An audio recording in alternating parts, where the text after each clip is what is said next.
Hi, everyone, and welcome to today's panel discussion. My name is Sarah Drescher. I work for Sonnen on Team Energy Automation with Miss Jessica Weiss here on the line and Mo from our team as well. Today, we're blessed to be a part of a Fielder panel with Mr. Mark Fielder and team here.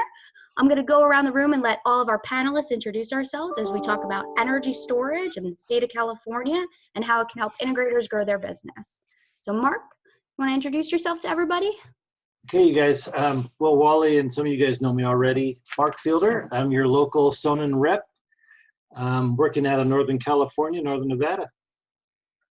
You'll bring your questions to me when we're all done with this.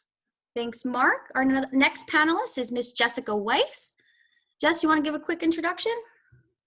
Absolutely. Hello, everybody. Jessica Weiss here. I am on the energy automation team alongside Sarah, and my job is to prepare and give all of you the tools, resources to be successful with this brand new category of energy storage. Thanks for the invite today. Looking forward to the discussion. Thanks, Jess. And our last panelist is Mr. Mo Abbat. Mo? Thank you, Sarah. Hello, team. My name is Mo Abbat. I'm the National Sales Director for Sonnen. Most recently, I've been managing the West region, so predominantly California, and I will reside in California. So hopefully I'll be the California local Sonnen expert here for everybody. Perfect. Looking forward to hearing from everyone. So I'm going to start right away with the big question on everybody's mind, and I'll pass this one to Miss Jessica Weiss to start, but what is energy storage? So energy storage in its most basic form is taking excess energy and storing it in our safe, long-lasting battery for use later. And the great thing about energy storage is we can charge off of anything. So we can charge off of excess baseload energy, even from the utility grid. We can also charge from solar modules. If you have a solar system, we can charge off of wind. So that's what energy storage is. We take that excess energy, we store it for use when the sun goes down, or even when there's a power outage, or even in your market where there's something called time of use peak periods, and we basically help you offset a lot of that time of use peak periods and help load shift and shape. That's great, Jess. So energy storage, but we're here for integrators as well. What does energy automation mean to these folks? That's a great question. So energy automation is when you take our intelligent energy battery storage system and you integrate it into the home automation systems that you are all working on every single day. And basically now what you're able to do is you're able to have energy storage working directly alongside and with all of the other smart technology in the home that can have an impact on the energy usage, right? Think of things like your HVAC systems, your lighting systems, your shading systems, right? Lowering shades in the home can drastically reduce ambient temperature and the load on your HVAC system. So by these things all working together with bi-directional communication with the front-end home automation system, you're able to truly manage and maximize energy usage, again, during those peak period times or even during power outages automatically without disrupting the homeowner's lifestyle. So who is Sonnen and what makes them different? And Jess, if you want to continue that, and then I'll have the rest of the panelists begin to chime in. Absolutely. So Sonnen, we are the world leader in intelligent energy storage. We got our start in Bavaria, Germany about 10 years ago in 2010. And what Sonnen is really well known for is our ultra high quality residential energy storage systems. Think of Sonnen like the Ferrari of the energy storage industry. We're very well known for doing one thing, and that's residential storage, and doing that very, very well. Today, we have 60,000 plus systems installed, functioning, working worldwide, which means we have millions of people benefiting from the, energy storage and all that it can offer. Mo, can you add here? I'd like to hear more about the warranty and the lifetime throughput of the product. Absolutely. Yeah, so that's one of the most, I think, unique value propositions when it comes to the Sonnen energy storage solution, where if you take a look at our Eco line, it's got a 10-year, 10,000 cycle warranty. More relevant here, we're going to look at the Eco Links product line. It's got a 15-year, 15,000 cycle warranty. So if you simply just take 15,000 cycles and you divide that, even if you cycle your battery daily by 365 days a year, you're gonna be north of about 40 years of rated daily cycling power here with the Sonnens. And Mo, can we just take a step back real quick? Define a cycle for EcoLinks me 20, for a one battery. of our initial flagship. Please. I'm sorry, what was that, Sarah? I'm sorry, can we just take a step back real quick, and can you define what a cycle for a battery Oh, like certainly. storage system means? Yeah, definitely. So as Jessica alluded to earlier, there's many different operating modes when it comes to how you're daily managing your batteries. One operating mode is time of use optimization. One is self-consumption mode, where when your battery's at a full state of charge, you can actually discharge your battery. Some relevant to California, like high time of use peak rates, 4 p.m. to 9 p.m. time zones. Instead of buying extra electricity from the grid, you'll discharge your battery. So as you discharge your battery down to 0%, you do that daily, that's one cycle when you cycle it back up to 100%. So just that constant cycle of discharging, charging, discharging, charging. We constitute a cycle as a full, 0 to 100. And that's where the cycle warranties become important. Some solutions out there don't carry even a quarter of the cycle warranty that the Sonnens carry. So a 15,000 cycle warranty is just by far a unique value proposition here that Sonnen carries. thanks, Mo. And then one last aspect, also relevant to the warranty, is the megawatt hour throughput of it. So our flagship EcoLinks 20 has a 248 megawatt hour throughput guarantee, which means that's the life, and that's what we guarantee is going to come out of that battery for you. So very relevant when it comes to you actually using your battery daily, especially pairing it with home automation. Just something you want to keep in the side of your house once or twice a year, or 5 or 10 times a year. If the battery goes out, you want to actually utilize this daily. Thanks, Mo. Mark, I know you're local in California. What do you find unique about Sonnen, and what makes them different from other brands? Well, it's really the smart home integration, Sarah. We tie into all the major platforms, so we have close and direct connections to Control4 and Crestron and Savant, and that gives us the ability to kind of live a real eco kind of lifestyle here in Northern California. And it helps us because we deal with all the power shutoffs. Thank you, And Mark. I think that's really just to touch and kind of pull on that. That's also going to be something that sets Sonnen apart, is we are dedicated to innovation, and we're dedicated to this channel and to you as integrators and building products that actually meet your needs. So when he's talking about integration with Savant, Control4, Crestron via a platform called the Adapt Energy Panel, that's going to be something really unique. There's really not a lot of energy storage systems that wake up every day and say, I want to build a product for the integrator channel, and I want to be a partner with the integrator channel. So that makes us very unique in that respect as well, that we're building products for you, and we're also very much here to support you as your partner. We have things like an applications engineering team, which is a team of engineers that their sole purpose is to help you as the integrator size and design and build these systems and make it as easy as possible for you to incorporate it into your project design. So these are just some additional things I'd like to point out. And then I don't know if Mo or Mark, you want to talk a little bit about the chemistry of our battery. Right? Not only are we the longest lasting battery system out there, but we're also the safest. Mo? Yeah, absolutely. Yeah, so many different types of cell chemistries out there. Sonnen cell chemistry is lithium iron phosphate. And one of the most compelling, reasons why we chose the cell chemistry from the beginning is that we're 100% solely focused on the residential home battery. So the safety aspect of it, this battery right behind me right here, right above it is my 2-year-old daughter's bedroom, right next to it's my 4-year-old son's bedroom. And the thermal runaway risk that these batteries carry is just non-existent. When it comes to some other applications where cobalt is part of the cell chemistry, there are some fire risks there. There are some, thermal runaway risks. And with this whatsoever.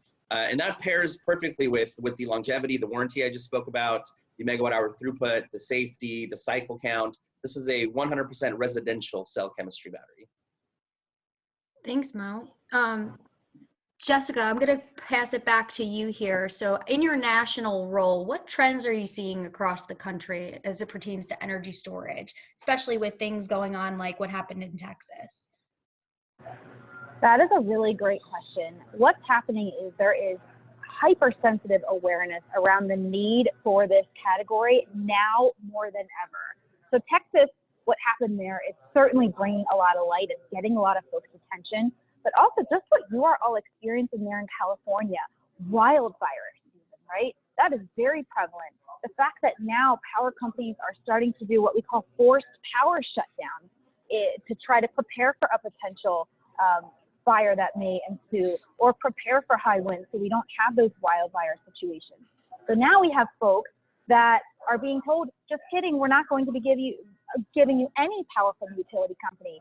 But life has to go on, right? We are finding, especially in times of COVID and the pandemic, people are home now more than ever. Power in the home is important now more than ever, right? It is the foundation of everything we do, from how we virtually school our children to how we stay connected with our friends and family, right? Raise your hand if you've been to a virtual Zoom wedding or a Zoom baby shower or a Zoom happy hour, right? I'm sure everyone has been to something along that line. And at the crux of all of it, we need power to be able to keep our lives going. Raise your hand if you've worked from home during any part of this pandemic. Right now, power is affecting our livelihoods and how we work, spend time with our families. So we're finding with natural disasters on the rise, with wildfire season on the rise, that is certainly bringing a lot of awareness. We're also seeing, as you are starting to experience, our grid infrastructure is aging. Just a quick statistic for you, 75% of our transmission lines in the United States of America are 25 years or older. And with that comes a lot of massive inefficiencies in the system. So much so that we rely on twice as many power plants to generate power, to meet our power needs. We need twice as many of those plants because the system itself, the infrastructure, is so inefficient with transmitting that power to the home. So with that comes a lot of power problems. We get brownouts, we get blackouts, we get voltage spikes and dips. All of these things can have a tremendous impact on the lifestyle of our customers, their access to power, and also the performance of the electronics that you all are putting in the home, right? We're putting in very expensive high-end equipment in the home. Our customers expect it to work. So with Sonnen, we're a perfect fit for that, right? We are able to provide you reliable, consistent power at all times, so your lifestyle isn't disrupted and your electronics are going to work as they are expected to. And all of these things happening around us, aging infrastructure, natural disasters, these are all making people very aware of why they need this solution. Thank you, Jess. I'm going to ask Mark now to kind of talk through, we talked at a national level. Let's look at California. If someone was living with a Sonnen in their home, Mark, what would that look like a day in a life for one of their customers? Yeah, that's great. So, every day we've talked about earlier that we can kind of live in this self-consumption mode where you get up in the morning, the sun comes up, the solar panels kick in, the battery starts to charge up. Everything's nice and cool through the day, sun sets in the evening, your batteries start taking on some of the load. We avoid some of those high charges on kind of the time of use problems. Your battery uses, we run the battery down all night long. You wake up in the morning, the sun's rising, but then NOAA says, hey, there's going to be a real high wind warning this afternoon and the temperatures are way up high. Well, now for the integrator, he's put in a Crestron Control 4, whatever it is. It's caught that warning from NOAA. It's told the battery, hey, go into backup mode, just in case. The battery decides, okay, let's start just pulling power from the grid. Now the homeowner hasn't done anything yet. The battery is now going to charge up to 100% off the grid. And then, unfortunately, the next thing happens. PG&E sends us a warning and says, we're going to put your neighborhood into a power shutoff mode. You have an hour to prepare. Well, now again, we come back to your Control 4 processor. We'll say, hey, let's go ahead and drop the shades and let's cool the house down while we have power. So we're going to cool the house down. This is all the stuff the integrator can now do for the homeowner. This is a good thing. The house now goes cool, it goes dark, and then it happens, PG&E shuts your power off. Well, for the next couple hours, we're going to run on battery power. Maybe we'll get rid of the pool pump and the hot tub because, you know, hot tubbing in the middle of the summer is probably not all that good anyway. But the power shutoff continues on. Later on, we have to drop the guest room lighting system. We're going to turn that off. Maybe we'll turn some of the outside lighting, landscape things that we don't really need. We'll shut some of those loads off. As the power blackout continues, we can continue to kind of get rid of less or less critical loads until we're down to the very, very basics. So we're keeping the microwave going and we're keeping Clarence's wine cellar going. Because we got to keep the wine at the right temperature.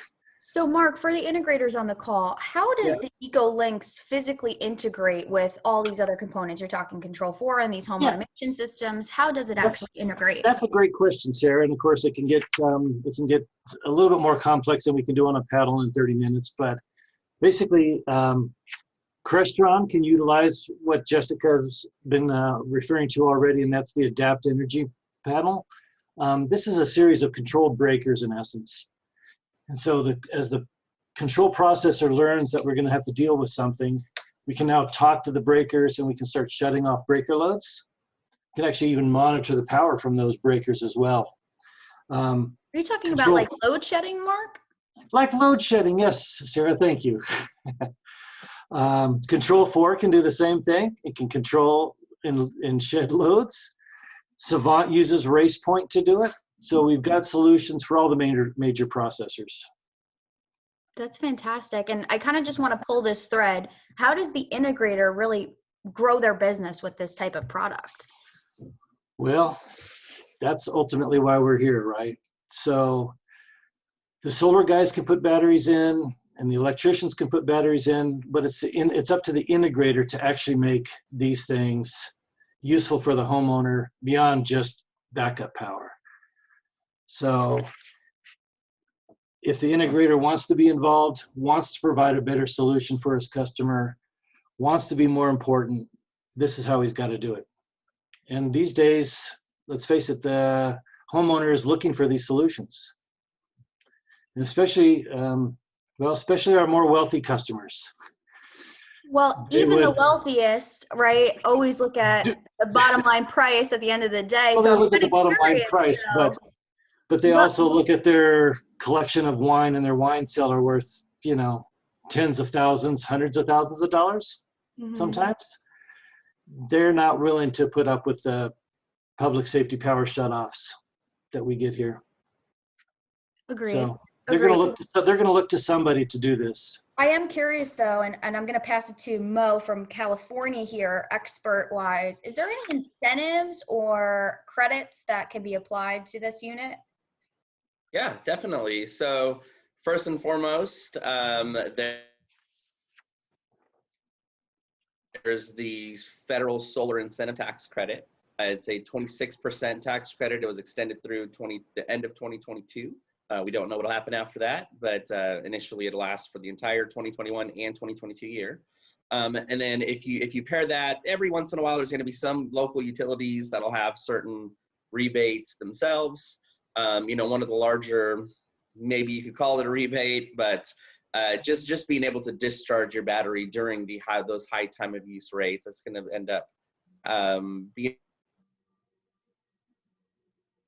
able to yield the homeowner some large savings, because you're not pulling extra power from the grid, you're storing extra power in your battery during, you know, the low peak hours or the off peak hours or even overnight. as your solar is producing in the mornings, it's charging the battery back up to a high state of charge. And then during that example, 4 p.m. to 9 p.m. or 3 p.m. to 9 p.m. time frame, instead of pulling extra power from the grid, it'll just discharge your battery. And typically the high time of use periods are happening at the exact inverse of when the sun is starting to set and the solar production becomes less and less.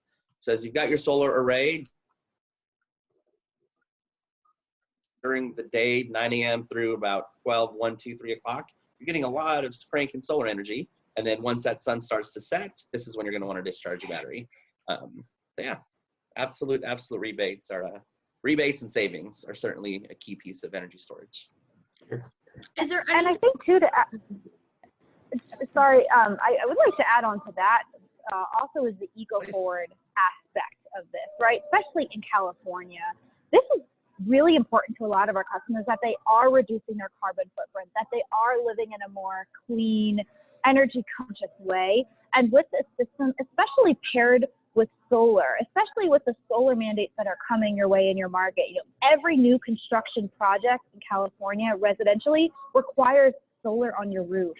It is downright silly to put solar on a home and not have energy storage as part of that solution, because now it's really going to not only give you cleaner energy during the day, but it's also going to allow you to use that clean energy, reduce your carbon footprint at nighttime once the sun goes down. That's an important piece I want to make sure we're not forgetting when we're talking to our homeowners. And also not to mention, I'm not sure if we said it earlier, but our batteries are 100% recyclable. So that's important to a lot of our customers too, and something we should definitely be talking about, helping them live more green and clean and in a more eco-forward lifestyle. Hey, Jess, can you just expand upon that? Why is it that the solar panels need energy storage as well? I mean, even during an outage, can't that just run my house alone? That's a really great question, Sarah. Actually, what a lot of folks don't realize is that in the middle of a power outage, if you have a standalone solar system, by law and by code, you are not allowed to use that solar system if there's not a storage system attached to it. And that's because if we have a power outage situation and we have linemen working on the power lines, we certainly don't want to make sure that that solar energy gets pushed back onto the grid and potentially harm someone. So the benefit of adding an energy storage system is that the grid goes down and we create what's called an islanding ready system. We completely disconnect the sonnen and everything downstream from it, which would mean the solar system as well. We disconnect it so that there's no upstream flow to the grid. So then your sonnen operates as this little island, and everything downstream from the sonnen can remain on, including your solar.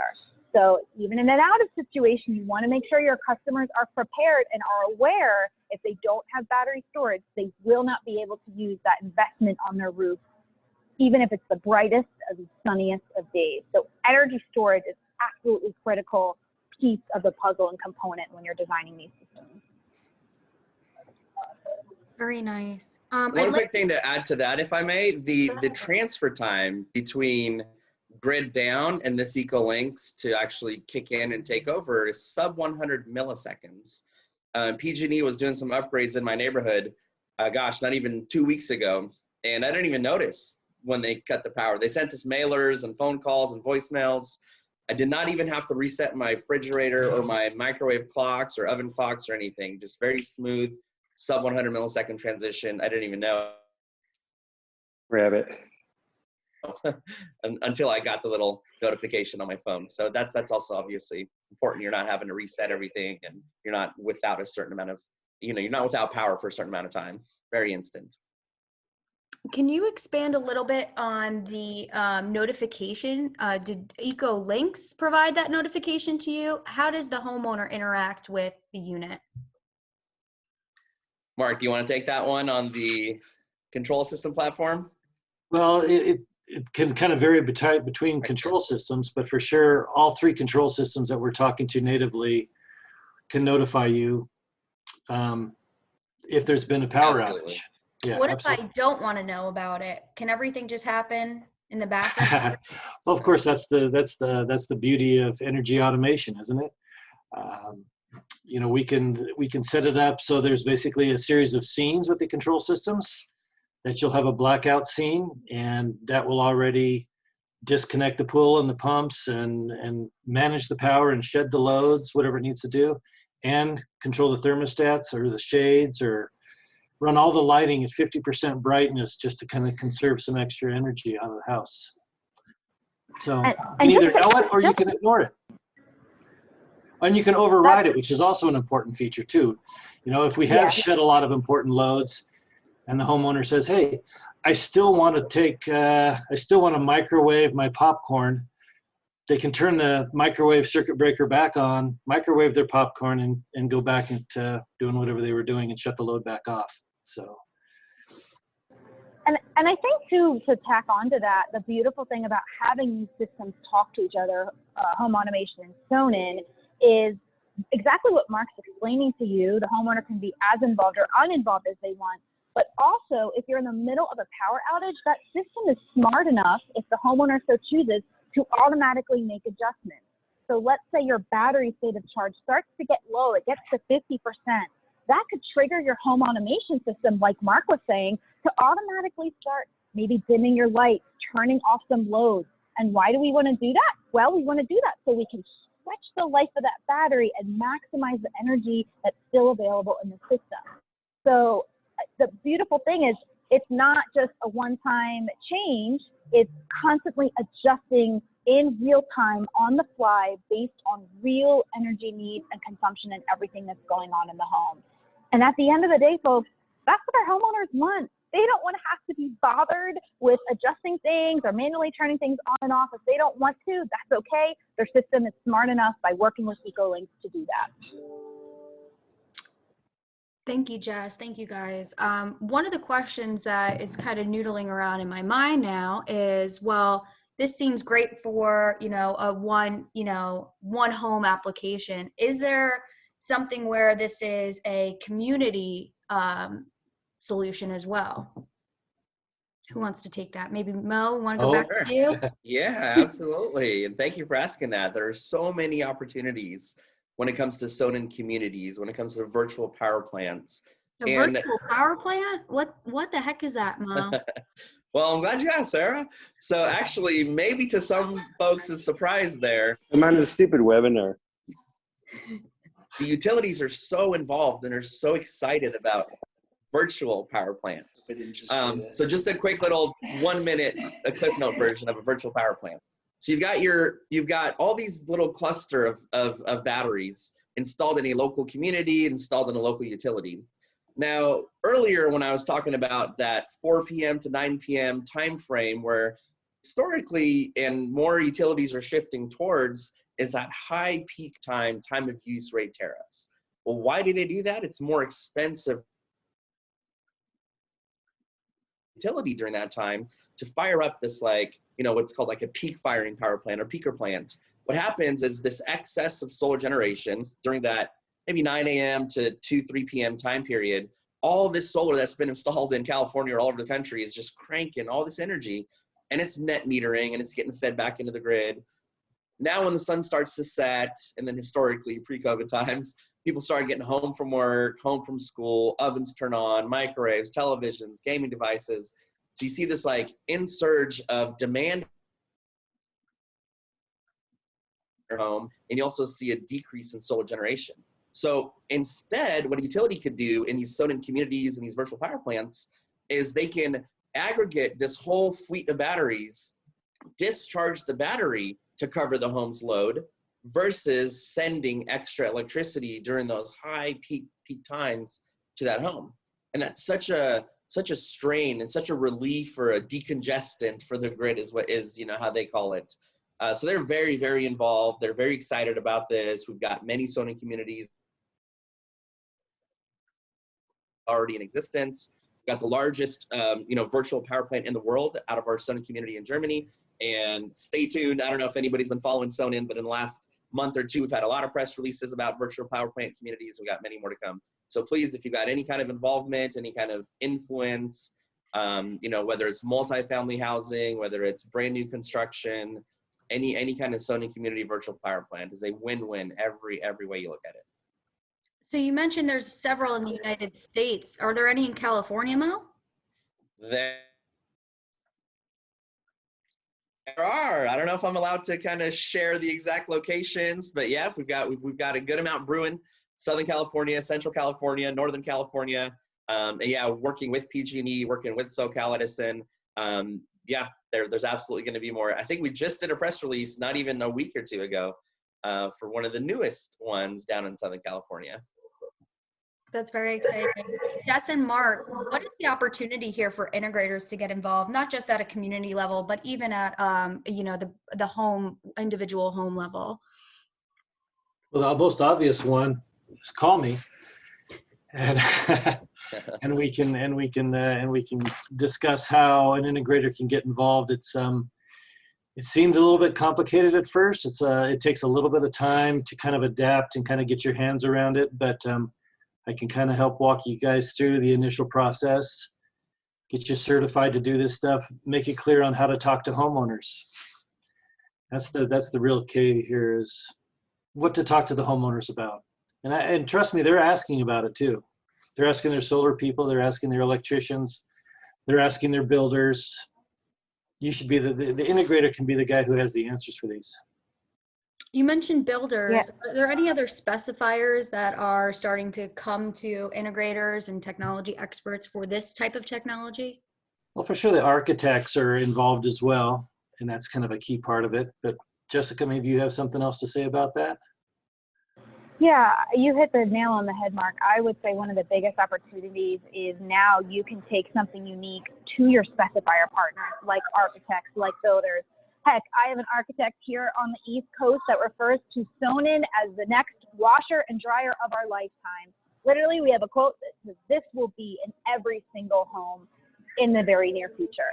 And let me tell you folks, when you start to get your architects and designers and builders educated on this, when you start to come to them with a unique solution, they are very, very excited about it, because now they have something unique they can take to their homeowners, and it's a win-win for you and it's a win-win for them. And the opportunity for you as the integrator is that now you get to bring this intelligent smart energy storage into the envelope of all of the other smart technology that you're putting in the home. What that makes you is the one-stop shop for anything technology related. They're coming to you. You become the expert. You become the consultant. They don't need to shop around to all these other places. Now they know that you can offer this as well.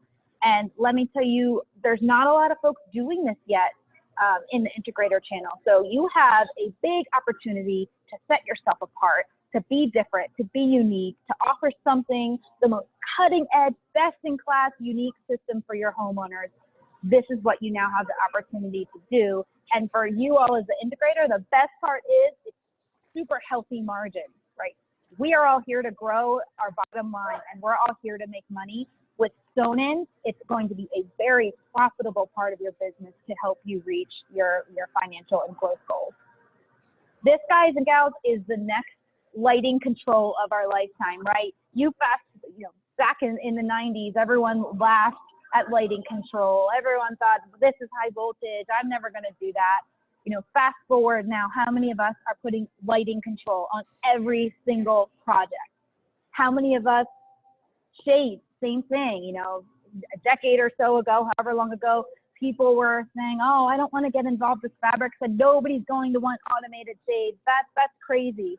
Fast forward to today, I imagine a lot of us on this call, shades and lighting are the biggest part, fastest growing components of your business. So folks, get on the train now. I can tell you energy storage is here to stay. There's a lot of money in this for you. There's a lot of differentiation that you can now bring to your specifier partners. And at the end of the day, you're able to give your homeowners the most value, even more value than they had before. So win-win all around. Thank you, Jess. Anyone else want to add anything at this point? Mark? No, I'm good.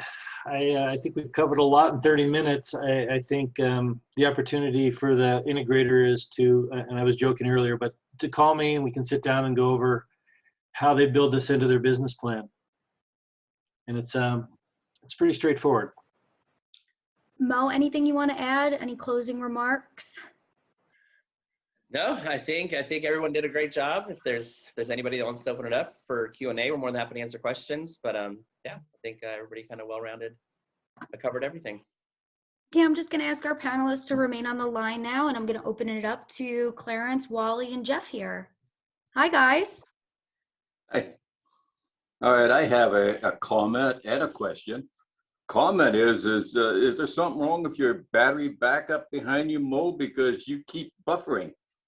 Oh. Yeah. And my question, I don't think so. No, I am on grid right now. yeah. So I'm not sure why. If I was off grid and the battery was running solely, it probably would have been perfect. Heck, your system might have run better if you were off grid. That's right. Yeah, And now to go to my question, what if we're going to turn off, disconnect from the grid? Who says that I can't use my solar to by itself and run the house? What are you trying to tell me there? Sure, I could take that one if y'all want. So anytime there's a grid tied system in California without storage, when the grid goes down, the solar also shuts off. And that's mainly because there's net metering that happens. So if there is a grid outage, if it's there's a problem in the electricity lines, if you've got linemen up there working on the grid, you're not going to want to send power back into the line. So every grid tied solar system, unless you're living in the hills or mountains and you're just fully off grid, obviously there is no grid. But with a grid tied solar system, unless you have that energy storage, whereas when you do, then your home creates a microgrid. So it doesn't backfeed it back into the grid, it stores it in your battery. And that's why there's no risk as far as it net metering back into the grid. So if you've got a standalone solar system and the grid is down, it's not going to work. And Clarence, it is by code. And that was very Yeah, I was going to say it's by code. Yeah, that was a huge misconception in solar just in general. I've been in the industry nearly a decade now, and a lot of early adopters, that was what they thought. They thought, hey, I'm getting solar. If the grid goes down, I'm good. And then a lot of folks were unpleasantly surprised during that first outage that that's actually not the case. You have to have batteries to be able to create that microgrid. So if I put some panels up on my roof, how would they know that if I don't, so if I don't connect to the grid, I'm okay, I guess. Right. Yeah. But if you connect to the net metering, which is connecting it back to the grid, the power company knows that you've done that, and they're going to insist that there's a cutoff. A grid sense, it's in the inverter, right, Mo? Yeah, exactly. There's like a frequency shift that happens within the inverter when the grid goes down that it identifies. But even during your permitting process, during your interconnection applications, unless you actually are off grid, then you're always going to have that, standard continuous grid connection. What is the output of a sonnen battery? What kind of power is coming out of that system? 8,000 watts. Oh, he buffered again. 8,000 watts. It's going to handle a lot of load there. Yeah. Mm-hmm. And the other thing to mention, I don't think we talked about, so it's outputting 8,000 watts, but it's also outputting a pure 60 hertz sine wave, which for all those sensitive electronics that you put in the home, that's going to make sure that they operate really reliably, consistently, and you're not going to have a lot of the challenges that you may have running your lighting control or other sensitive things on things, for example, like generator power. This is going to be a nice, pure, consistent sine wave, keeps all those electronics happy, keeps your customers even happier at the end of the day. So even if the system doesn't lose power, I could discharge the battery and run those electronics like my audio system or my video system to get that ultimate performance. Is that what you're saying? So what the system is doing, I'm really glad you asked that question, Sarah, is the sonnen is always watching the grid. And it's always making sure that the power coming into the home is reliable and consistent and within what's called grid specs, certain parameters.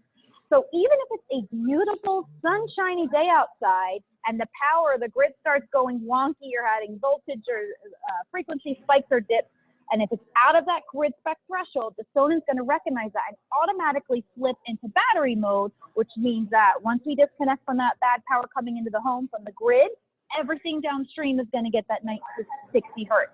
So even if it's not a full-blown power outage, we are still making sure there's not horribly poor power coming into the home. Now, just to clarify, that does not make Sonnen an official power conditioner, right? We are not cleaning up every ounce of power that's coming into the home. Instead, we're watching the grid. We have a watchful eye. We're making sure there's no problems on the grid. And if there is, then we're switching over to battery backup power. Does that make sense? Does that answer the question, Sarah? Makes sense to me. Clarence, how did that sound? Great. Okay. Wally, Fantastic. how's that sound? I'm good. Actually, because everyone's going to ask how Sonnen is compared to Tesla. I'll give that one to Mark Fielder, so none of the no, Sonnen people will answer this. Go ahead. I don't Mark. have to deal with that. I don't have to deal with Tesla. So maybe Mo has a better take on this than I do. And he passes it. Mo. Sure, I would love to. Yeah, there's so we do hear that a lot. Obviously, you know, the brand name Tesla's done well with just marketing and just kind of energy storage awareness as a whole. When it comes to the major differences, I think there's just mainly two, maybe three. The upfront cost of the power walls are lower. The upfront cost of the Sonnens are higher. The lifetime cost of ownership of the Sonnens are the lowest, and power walls are amongst the highest. What I mean by that is if you take that upfront cost and you divide it into what we're talking about earlier, like megawatt hour throughput. Ecolinks 20 has 248 megawatt hours of guaranteed throughput. The Powerwall has 32. So almost 10x the lifespan. That's one thing. Number two is the cell chemistry. The Powerwall is using nickel, manganese, cobalt cell chemistry. And as I talked about earlier, the Sonnen's using a lithium iron phosphate. So longer lasting, safer cell chemistry. I'll just stop at those two. Thanks, Mo. It's funny because your delay, it still gets all the words. It's just a delay, and then it like catches. Oh. I don't even see a delay on my end. I was wondering what Clarence was talking about. No worries, no worries. Oh, gosh, okay. I think too, one big key difference is the recyclability aspect. Again, this is important to our customers. It's important to make sure we're bringing it up. With Sonnen, we are 100% recyclable. Other solutions like a Tesla are not because of the chemicals and the components in the battery system. So that's good to keep in mind. And then to most of our integrators, one of the biggest differentiators, I will say, is our dedication to you as a partner. When I say we are dedicated to this channel, I mean, we are dedicated to this channel. We have this whole team on this call dedicated to you. We have engineers developing products for you. We have partnership programs in place. All that makes a big difference, right? When you call us, we answer the phone. You're going to be able to get product when you need it. You're going to be able to get those questions answered when you have the questions arise. That's a big piece of it too. The partnership aspect and the dedication to you as an integrator is really important to keep in mind as well. Will any of the panelists be at CEDIA this year? Mark? Well, so far, I think we're going to be there. I'll be there. I have a hotel. How's that? Wow, early bird. Nice. Well, Get the early bird hotels gets the while you hotel can. room. That's a short walk to the convention center. Smart bird. Smart bird. Any other questions? Jessica, will you be there? We as Sonnen will not be physically exhibiting with a booth, but at minimum, Sarah and I will physically be there in person to meet with you, discuss questions. But at this point, we do not plan on having a physical booth, but we do plan on attending. Where is it this year? Is it in Denver again? Indianapolis. Oh, Indianapolis. Oh. Let's just Boo. skip it, Clarence, and let's come out to you in NorCal. There we go. And well, Wally's in a nice place too. He's right out of Napa. Oops, sorry. How do I mute? Oh dear. That's okay, Mark. So Wally's outside of Napa? Is that what you Yep. said? Hey, Napa. Very nice. Well, hey, I'm down for that trip too. Any other questions about EcoLinks? Our panelists are more than willing to stay on. We're happy to address. No one wants to know how much this thing costs? I'm surprised, Clarence. All right, give us a price. Yes, Mark, you want a dog still barking? I can take that one. So our EcoLink systems have various sizes or capacities. That's how much energy Dog's still Clarence, we barking. store in the battery. So our smallest size system, the 12 kilowatt hour MSRP, I'll talk there, starts at around $37,000.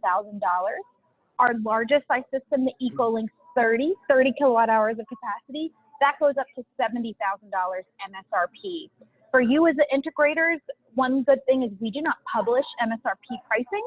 So we've seen integrators go in above that price. We've seen integrators come in below. However, typically we're seeing integrator margins fall anywhere between about 30 to 40%, which is very healthy when you have these big ticket items. So nice healthy margin in it for you to help grow your business. It's a great question. Thank you for asking that, Clarence. I knew you were wondering. Anything else you're wondering? No. Well, everybody here should have Mr. Fielder's number. I'm going to stop the recording at this time. Oh, I got his number. Don't worry.